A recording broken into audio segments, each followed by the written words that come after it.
Bonjour Elisabeth, comment cette rencontre à San Francisco entre Joe Biden et Xi Jinping a été perçue aux États-Unis? La politique étrangère est-elle un enjeu des prochaines élections?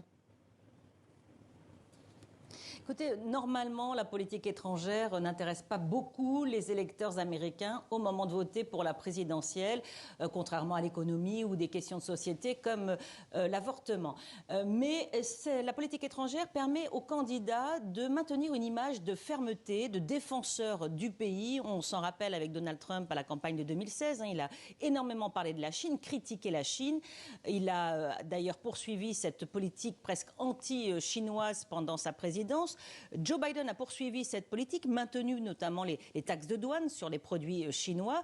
Et il veut malgré tout entamer le dialogue, apaiser les tensions. Or, les électeurs américains sont plutôt inquiets de voir cette montée en puissance de la Chine. Selon un récent sondage, 58% des Américains considèrent même Pékin comme une menace grave. C'est du jamais vu en 30 ans. C'est particulièrement vrai chez les républicains. On l'entend dans les meetings de campagne. En ce moment, ils rivalisent de fermeté vis-à-vis de Pékin.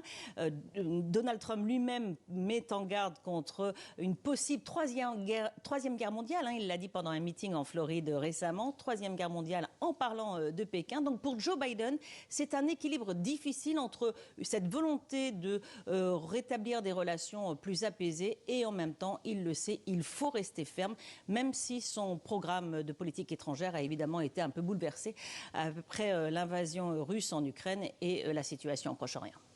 Merci Elisabeth Guedel depuis